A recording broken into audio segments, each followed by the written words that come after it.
scorer, a very young scorer.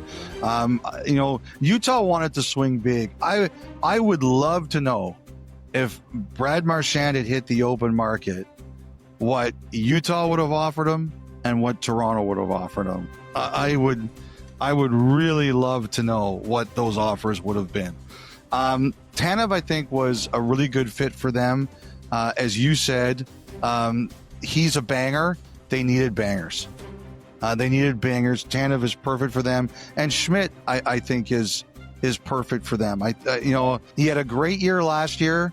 Just as long as you have a smart role for him. And if you look, with Sergachev as the number one guy, you don't have to ask too much of Schmidt. I like it. I like Utah's moves. Sometimes I think when you go out there to blow the budget and you don't get your guy, I worry that you're going to really walk yourself into trouble.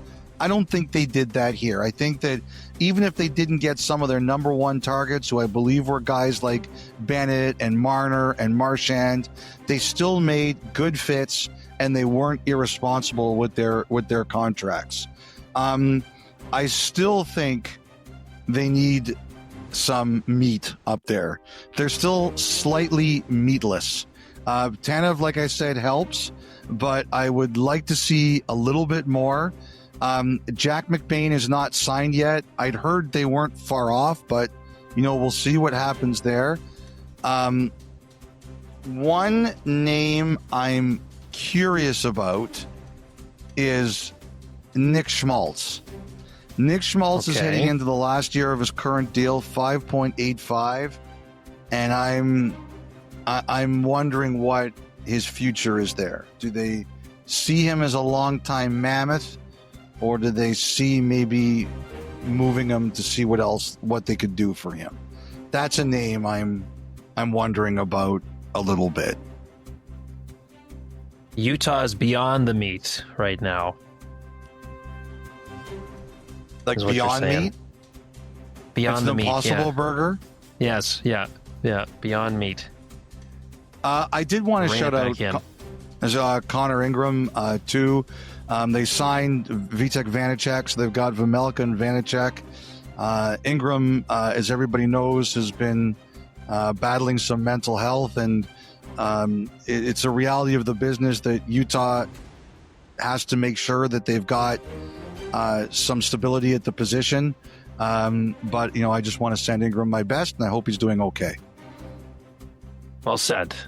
The Winnipeg Jets. So life goes on without Nick Ehlers. Mason Appleton's elsewhere. Dominic Toninato is elsewhere.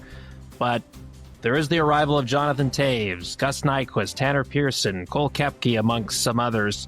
They got some RFAs to take care of. I imagine Gabe Vilardi would be at the top of that list. Elliott. Dylan Sandberg.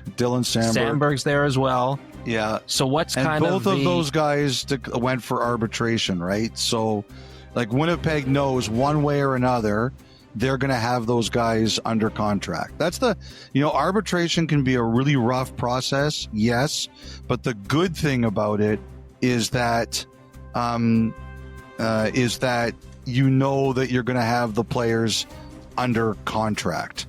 And, Sandberg is only eligible for a 1-year deal because he's headed to UFA after next season.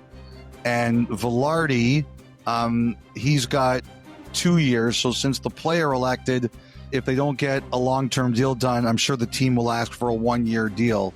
So it does give them some flexibility. I have no doubt they consider both of those players a priority, but also looming large over all of this is Kyle Connor and Adam Lowry, both of whom are unrestricted free agents. So the Jets will have to do kind of all of these contracts together in terms of what is our vision. So there's a lot of work for them to do. I mean, Toews will be interesting, no question about it. The rumor was that he really wanted to go back to Winnipeg. Is he really opened the process? The idea of him just wasn't, they're the best offer. It's like, no, I'd really like to go there. and his media conference on Friday confirmed that. You could tell he was excited to go, and he's excited to be there. And, you know, with Lowry hurt at the beginning of the year, Taves starting strong becomes even more important. They need him to start on time because they're already down one center with Lowry not ready to be there on time. I think Nyquist is a really interesting bet. The Gustav Nyquist I saw last year, that's not the guy I know. I don't know what happened, but that's not him. It wasn't him in Nashville. They were off all season, and he didn't make a huge impact in Minnesota. I do believe in buy low if you can, and Winnipeg is buying low on Nyquist. I like that for them. I think that's the kind of gamble you've got to take.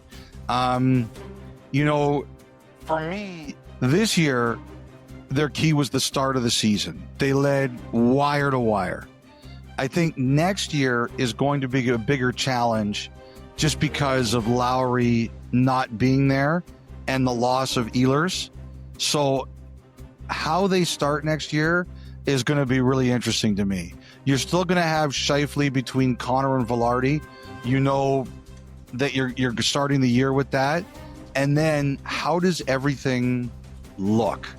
You had some other lines that looked good during the year, but you're also dealing with some injuries, some losses, like Appleton fit in really well. He's gone. You know, how is everything going to look? The chemistry, the magic at the beginning of the year for the Jets this year. Will they be able to start with anything similar? And, you know, obviously their defense, it's still going to look the same. I had heard in Sandberg's case in particular, he was pretty happy and content to sign long-term there, but you got to get it done. Kyle, one of the things I asked around is, like, with these 4 deals Winnipeg has to do, what do you think is going to be, like, the easiest one? Not that any of these are easy, but comparatively, what's the easiest one? I figured everybody would say Lowry. You know, he's the captain. He really seems to love it there in particular. I thought that was the one that would jump out. And actually, most people actually pick Sandberg over Lowry.